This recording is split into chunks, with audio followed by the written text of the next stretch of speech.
നിങ്ങൾ കണ്ടുകൊണ്ടിരിക്കുന്നത് Jose moles clicks. നമ്മുടെ കപ്പൽ അപകടത്തിൽപ്പെടുമ്പം രക്ഷപ്പെടാനായിട്ട് നമ്മുടെ കപ്പൽ ജീവനക്കാർക്ക് വേണ്ടി ലൈഫ് ബോട്ടുകൾ കപ്പലിൽ തന്നിട്ടുണ്ട്. ഞാൻ നേരത്തെ വീഡിയോസിൽ ഇത് കാണിച്ചിട്ടുണ്ട്. അപ്പോൾ അതിനേക്കാളും കുറച്ച് വ്യത്യസ്തമായ ഒരു ലൈഫ് ബോട്ടാണ് എൻ്റെ പിറകിൽ നിങ്ങൾക്ക് കാണാൻ സാധിക്കുന്നത്. അപ്പം മറ്റ് കണ്ടെയ്നർ ഷിപ്പുകളിലൊക്കെ അക്കോമഡേഷന് ഏറ്റവും പുറകിലായിട്ടായിരിക്കത്തില്ല നമ്മൾ താമസിക്കുന്ന ഈ ഒരു അക്കോമഡേഷൻ കുറച്ച് മുമ്പിലായിട്ടാണ്. അപ്പോൾ അതിൻ്റെ പുറകിലോട്ടും ലോഡിങ് ചെയ്യാൻ വേണ്ടി കണ്ടെയ്നർ ലോഡ് ചെയ്യാനുള്ള സ്ഥലമുണ്ട്. അതുകൊണ്ട് തന്നെ ഇങ്ങനത്തെ ലൈഫ് ബോട്ടുകളല്ല ആ തരത്തിലുള്ള കപ്പലുകൾ വെച്ചിരിക്കുന്നത്.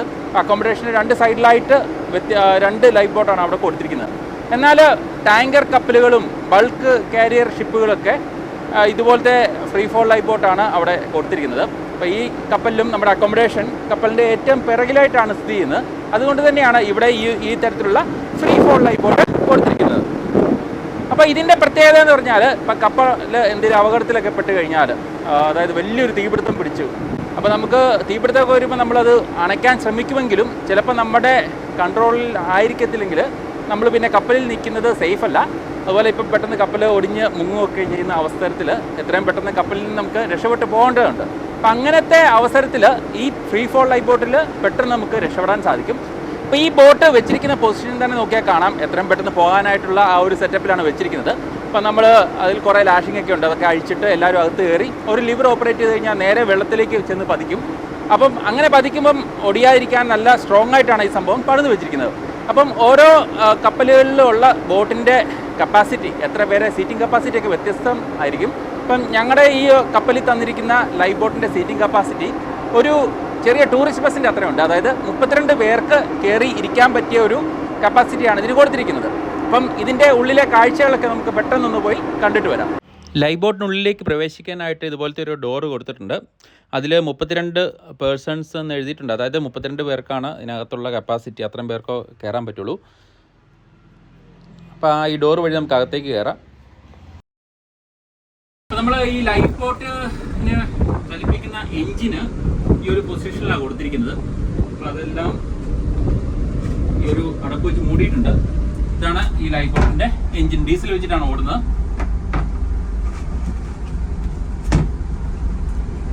നമ്മൾ രണ്ട് വശങ്ങളിലായിട്ട് സീറ്റുകൾ ക്രമീകരിച്ചിട്ടുണ്ട്. 2 സീറ്റ് ഇവിടെ, 2 സീറ്റ് അവിടെ, അങ്ങനെ ഇവിടെയും മുകളിലൊക്കെ ആയിട്ട് സീറ്റുകൾ ക്രമീകരിച്ചിട്ടുണ്ട്. ഓരോരുത്തരുടെ റാങ്ക് ഒക്കെ ഇവിടെ ഒട്ടിച്ചു വെച്ചിട്ടുണ്ട്. ഇവിടെ തേർഡ് ഓഫീസർ മീൻസ് തേർഡ് ഓഫീസറാണ് ഇവിടെ ഇരിക്കേണ്ടത്. മാസ്റ്റർ ക്യാപ്റ്റൻ ആണ് ഇവിടെ ഇരിക്കേണ്ടത്. എൻ്റെ സീറ്റാണ് 24, 23, അങ്ങനെ ചീഫ് എഞ്ചിനീയർ ഇവിടെ. ഇങ്ങനെ ഓരോരുത്തരുടെ നമ്പറുകളെല്ലാം ക്രമീകരിച്ച് വെച്ചിട്ടുണ്ട്. അതനുസരിച്ചിട്ട് വേണം ഇരിക്കാൻ. അപ്പം നമ്മൾ എല്ലാവരും അകത്ത് കയറിയതിന് ശേഷം ഈ ഒരു ബെൽറ്റ് ഇട്ട്, സീറ്റ് ബെൽറ്റ് ഇട്ടിട്ട് നല്ല ടൈറ്റ് ചെയ്തിട്ട് മാത്രമേ ഉള്ളൂ നമ്മളിത് ലോഞ്ച് ചെയ്യുള്ളൂ. അല്ലെങ്കിൽ അപകടങ്ങൾ സംഭവിക്കാം. നമ്മളിങ്ങനെ താഴോട്ട് വരുവാണെങ്കിൽ ഈ ഒരു ഇതിൽ ബാറ്ററി കൊടുത്തിട്ടുണ്ട്, ചെറിയൊരു ബാറ്ററി ഉണ്ട്. ഈ ബാറ്ററി വെച്ചിട്ടാണ് നമ്മൾ എഞ്ചിൻ സ്റ്റാർട്ട് ചെയ്യുന്നത്. ഇപ്പം ചില കപ്പലുകളിലെ ബോട്ടുകളിലൊക്കെ കപ്പലിന്റെ പുറത്തുനിന്ന് നമ്മൾ പവർ എടുത്ത് ഇലക്ട്രിസിറ്റി വെച്ചിട്ടാണ് ഇത് ചാർജ് ചെയ്യുന്നത്. എന്നാൽ ഈ ഒരു ബോട്ടിൽ നമ്മൾ മേളിൽ സോളാർ ചെറിയ പാനൽ കൊടുത്തിട്ടുണ്ട്. ആ പാനൽ വെച്ചിട്ടാണ് ഇത് ചാർജ് ചെയ്യുന്നത്. അതുകൊണ്ട് വേറെ കേബിൾ കുത്തുക അങ്ങനത്തെ പരിപാടിയൊന്നുമില്ല. ഇത് ബാറ്ററി സോളാർ വെച്ച് ചാർജ് ആയിക്കൊണ്ടിരിക്കും. ഇപ്പം സോളാർ യുഗമാണല്ലോ. നമുക്ക് ഇനി താഴത്തെ അറയിൽ എന്താണെന്ന് നോക്കാം. ഇവിടെ ഒരു ഫ്യൂൽ ടാങ്ക് കൊടുത്തിട്ടുണ്ട്. അപ്പോൾ ഇത് ഡീസലാണ്, ഇത് നിറച്ച് വെച്ചിട്ടുണ്ട്. നമ്മൾ എല്ലാ ആഴ്ചയിലും ഇത് ട്രൈ ഔട്ട് ചെയ്ത് എഞ്ചിൻ സ്റ്റാർട്ട് ചെയ്തിട്ട് മുന്നോട്ട് പുറകോട്ടൊക്കെ പ്രൊപ്പല്ലർ കറക്കി നോക്കും എല്ലാം വർക്കിംഗ് ആണോ എന്നുള്ള കാര്യം നോക്കാൻ. പിന്നെ ബാക്കി കുറച്ച് കാര്യങ്ങളൊക്കെ നമുക്ക് ഈ ഒരു അറയിലാണ് കൊടുത്തിരിക്കുന്നത്. ലൈഫ് ബോട്ട് എക്യുപ്മെന്റ് എന്ന് പറഞ്ഞിട്ട് കുറേ സാധനങ്ങളുണ്ട്. അപ്പൊ അതിലെ കുറച്ച് ഐറ്റംസ് ഞാൻ നിങ്ങളെ പരിചയപ്പെടുത്താം. പൈറോടെക്നിക്സ് എന്ന് പറഞ്ഞിട്ട് കുറച്ച് ഐറ്റംസ് ഉണ്ട്. അതിനകത്ത് 3 ഐറ്റമാണ് നമ്മുടെ ഈ ലൈഫ് ബോട്ടിലും ലൈഫ് റാഫ്റ്റ്സിലൊക്കെ വെച്ചിരിക്കുന്നത്. നമ്മൾ ലൈഫ് ബോട്ടിൽ നമ്മൾ കപ്പലിൽ നിന്ന് രക്ഷപ്പെട്ട് ഒരു സേഫ് ആയിട്ടൊരു സ്ഥലത്ത് നിൽക്കുവാണ്. അപ്പൊ മറ്റ് കപ്പലുകൾ അടുത്തുകൂടെ പോകുമ്പോൾ അവരുടെ ശ്രദ്ധ ആകർഷിക്കാനായിട്ടാണ് ഈ സാധനങ്ങളൊക്കെ കൊടുത്തിരിക്കുന്നത്. ഇങ്ങനത്തെ റോക്കറ്റ് പാരഷൂട്ട് ക്യാപ്റ്റൻ ഫിലിപ്സിലൊക്കെ നിങ്ങൾ കണ്ടിട്ടുണ്ടായിരിക്കും. പുള്ളി പൈറേറ്റ്സിന്, കൊള്ളക്കാരുടെ എതിരെ ഇത് പ്രയോഗിക്കുന്നത്. ഇത് ചെറിയ അവരുടെ ഒരു ശ്രദ്ധ, അതായത് വേറെ കപ്പലുകൾ വരുമ്പോൾ അവരുടെ ശ്രദ്ധ ആകർഷിക്കാൻ വേണ്ടിയുള്ള ഒരു സംഭവമാണിത്. റോക്കറ്റ് പാരഷൂട്ട് 4 ഉണ്ട് ലൈഫ് ബോട്ടിൽ. 2026 വരെ ഉണ്ട് ഇതിന്റെ വാലിഡിറ്റി. അതുപോലെ എങ്ങനെയാണത് പ്രയോഗിക്കുന്നത് എന്നുള്ള കാര്യമൊക്കെ ഇതിനകത്ത് വ്യക്തമായിട്ട് കൊടുത്തിട്ടുണ്ട്. അപ്പോൾ ഇങ്ങനത്തെ 4 ഉണ്ട്. അതുകൂടാതെ ബാക്കി കുറെ ഐറ്റംസ് ഇതിനകത്താണ് വെച്ചിരിക്കുന്നത്. പിന്നെ ഹാൻഡ് ഫയർ എന്നൊരു സംഭവമുണ്ട്. അത് 6 കൊടുത്തിരിക്കുന്നത്. അത് കത്തിച്ചിട്ട് ഇങ്ങനെ പൊക്കി കാണിച്ചു കഴിഞ്ഞാൽ ഇങ്ങനെ ചെറിയൊരു പൂത്തിരിയൊക്കെ എത്തിക്കുന്ന ഒരു എഫക്റ്റാണ് ഇവിടെ 6 ഉണ്ട്. അതിൻ്റെയും എല്ലാം എങ്ങനെയാണ് പ്രവർത്തിപ്പിക്കുന്നത് എന്നുള്ള കാര്യമൊക്കെ ഇത് കൊടുത്തിട്ടുണ്ട്. പിന്നെ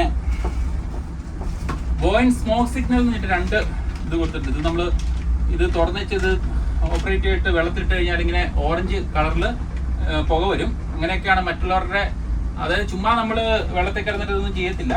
ഏതെങ്കിലും വേറെ കപ്പലുകളൊക്കെ വരുമ്പം അവരുടെ ശ്രദ്ധ ആകർഷിക്കാനാണ് നമ്മൾ ഇതൊക്കെ പ്രയോഗിക്കുന്നത് ആ സമയത്ത്.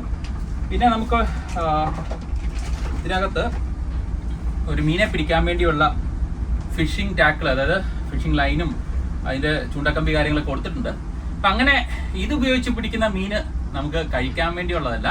പിന്നെ എന്തിനാണ് ഇത് കൊടുത്തിരിക്കുന്നതെന്ന് ആർക്കെങ്കിലും അറിയാമെങ്കിൽ ഒന്ന് കമൻറ്റ് ചെയ്യുക, അല്ലെങ്കിൽ ഞാൻ പിന്നീട് ഒരു വീഡിയോയിൽ പറയാം. അപ്പോൾ നമ്മൾ കപ്പലിൽ നിന്ന് രക്ഷപ്പെട്ട് ഈ ബോട്ടിൽ പോകുന്ന സമയത്ത് നമുക്ക് കഴിക്കാനൊക്കെ ആയിട്ട് കുറച്ച് സാധനങ്ങൾ വേണമല്ലോ. അപ്പോൾ 32 പേരുടെ കപ്പാസിറ്റി ഉള്ള ബോട്ടാണെന്ന് ഞാൻ പറഞ്ഞു. അപ്പോൾ ഓരോരുത്തർക്കും ഇത് കൂട്ട് ഓരോ പാക്കറ്റാണ് കൊടുത്തിരിക്കുന്നത്. ഇത് ചുമ്മാ ബിസ്ക്കറ്റ് അല്ല, ഇത് 10,000 കിലോ ജൂൾ മിനിമം എനർജി ഉള്ള ഒരു ബിസ്ക്കറ്റൊക്കെ പോലെ ഇരിക്കുന്ന സാധനമാണ്. അപ്പം ഇത് നിയമപ്രകാരമാണ് അവരുണ്ടാക്കിയിരിക്കുന്നത്. അത്രയും എനർജി ഉള്ള സാധനങ്ങൾ. നമുക്കിപ്പം അരി കാര്യങ്ങളൊന്നും ഇല്ല. അപ്പോൾ ഈ സാധനങ്ങൾ 32 ഉണ്ട്. അതുപോലെ തന്നെ വെള്ളത്തിൻ്റെ കാര്യം പറഞ്ഞു കഴിഞ്ഞാൽ ഒരാൾക്ക് 3 ലിറ്റർ എന്ന കണക്കിലാണ് ഇവിടെ വെള്ളം വെച്ചിരിക്കുന്നത്. ഇപ്പോൾ 32 പേരുടെ കപ്പാസിറ്റി ഉള്ള ഈ ബോട്ടിൽ 32 × 3 ലിറ്റർ, അങ്ങനെ അത്രയും ക്വാണ്ടിറ്റിയാണ്. അപ്പോൾ 500 മില്ലിയുടെ പാക്കറ്റ്സ് ആണ് ഇവിടെ കൊടുത്തിരിക്കുന്നത്. അപ്പോൾ ഇതിനകത്ത് തന്നെ ചെറിയ ചെറിയ പാക്കറ്റുകൾ കൊടുത്തിട്ടുണ്ട്. നമുക്ക് ഇങ്ങനെ രക്ഷപ്പെട്ട് പോകുന്ന സമയത്തൊന്നും നമുക്ക് അധികം വെള്ളം കുടിച്ച് ഇങ്ങനെ റിലാക്സ് ചെയ്യാൻ പറ്റത്തില്ല. ചിലപ്പം ദിവസങ്ങളോളം ഒക്കെ കടലിൽ കിടക്കേണ്ടി വരും. അപ്പോൾ ഈ ഒരു കുറച്ച് വെള്ളം കൊണ്ടൊക്കെയാണ് നമ്മൾ അവിടെ സർവൈവ് ചെയ്യേണ്ടത്. ഇതിൻ്റെ ഇത് 2026 നവംബർ വരെ വാലിഡിറ്റി ഉണ്ട്. പണ്ട് ക്യാമ്പ് സെറ്റേഴ്സ് ബൈ താടിക്കാരൻ എന്ന് പറഞ്ഞാൽ ഇതിൽ പുള്ളി ഒരു റീൽ ഇട്ടായിരുന്നു. പുള്ളിക്ക് ബീച്ച് ക്ലീൻ ചെയ്യുന്ന സമയത്ത് എങ്ങാണ്ട് ഈ കൂട്ട് പാക്കറ്റ്സ് കിട്ടിയെന്ന്. അത് മിക്കവാറും അന്ന് പുള്ളി ചോദിക്കുന്നുണ്ട് ഇതെന്താ സംഭവം എന്ന്. ആക്ച്വലി ഏതെങ്കിലും ലൈഫ് ബോട്ടിൽ ഈ സാധനം എക്സ്പയർ ആയപ്പോഴത്തേക്ക് അവന്മാർ അത് എടുത്തിട്ട് വെള്ളത്തിൽ കളഞ്ഞായിരിക്കും. നമ്മളിതൊന്നും കളയാൻ നമുക്ക് അനുവാദമില്ല. എക്സ്പയർ ആയി കഴിയുമ്പോൾ നമ്മളിത് ഇത് പ്ലാസ്റ്റിക് അല്ല, അപ്പോൾ പ്ലാസ്റ്റിക് നമുക്ക് പുറത്ത് കൊടുക്കാനേ അനുവാദമുള്ളൂ, വെള്ളത്തിൽ കളയാനുള്ള അനുവാദമില്ല. അപ്പോൾ ഇതൊക്കെയാണ് മെയിനായിട്ടുള്ള കാര്യങ്ങൾ. അതുപോലെ നമുക്കൊരു ഫസ്റ്റ് എയ്ഡ് കിറ്റ് ഇതിനകത്ത് കൊടുത്തിട്ടുണ്ട്. എന്തെങ്കിലും ചെറിയ പ്രശ്നങ്ങളൊക്കെ ഉണ്ടെങ്കിൽ ഫസ്റ്റ് എയ്ഡ് കാര്യങ്ങൾ. ഈ കപ്പലേലെ പോലെ അത്ര സുഖകരമായിരിക്കത്തില്ല ഇതുപോലത്തെ ലൈഫ് ബോട്ടിൽ ചെറിയ തിരയിലൊക്കെ പെടുന്ന സമയത്ത് നല്ല രീതിയിൽ ആടിയുലയും. അങ്ങനെ വരുന്ന സമയത്ത് ഛർദിയൊക്കെ വരുവാണെങ്കിൽ അതൊക്കെ ഒഴിവാക്കാനായിട്ടുള്ള ആൻറ്റി സീ സിക്നസ് ടാബ്ലറ്റ്സ് ഉണ്ട്. അതുപോലെ തന്നെ നമ്മൾ ഛർദിക്കാനൊക്കെ ഉള്ള ബാഗ് കാര്യങ്ങളൊക്കെ തന്നെ കൊടുത്തിട്ടുണ്ട്. അങ്ങനെ കുറേ 10-30 ഐറ്റത്തോളം ഇതിനകത്തുണ്ട് ലൈഫ് ബോട്ട് എക്യുപ്മെന്റ് എന്ന് പറഞ്ഞിട്ട്. എല്ലാം ഞാൻ കാണിച്ച് വലിപ്പിക്കുന്നില്ല വീഡിയോ. അപ്പം ചെറിയൊരു ഐഡിയ നിങ്ങൾക്ക് കിട്ടിയെന്ന് തോന്നുന്നു. നമുക്ക് അടുത്തത് നമുക്ക് ലൈഫ് ബോട്ടിന്റെ എഞ്ചിൻ ഒന്ന് സ്റ്റാർട്ട് ചെയ്ത് നോക്കാം. അതിനുവേണ്ടി ആദ്യം നമുക്ക് ബാറ്ററി ഓൺ ആക്കേണ്ടതുണ്ട്. ബാറ്ററി ഞാൻ നേരത്തെ പറഞ്ഞാൽ ഇതിനകത്താണ്. അതിന്റെ സൈഡിൽ നമുക്ക് സ്വിച്ച് കൊടുത്തിട്ടുണ്ട്. അപ്പം നമ്മൾ ബാറ്ററി ഓൺ ആക്കിയിട്ടുണ്ട്. നമുക്ക് ഇനി സ്റ്റാർട്ട് ചെയ്ത് നോക്കാം. അതിനുവേണ്ടി നമുക്ക് ഈ സീറ്റൊക്കെ കയറിയിരിക്കാം. അപ്പം നമുക്കിത് സ്റ്റാർട്ട് ചെയ്ത് നോക്കാം.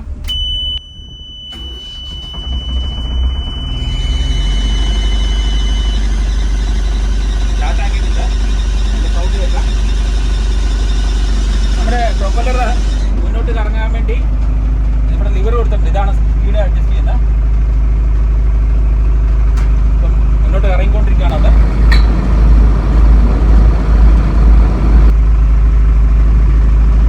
അതുപോലെ റിവേഴ്സ് പോകണമെങ്കിലും സംഭവം കൊടുത്തിട്ടുണ്ട്.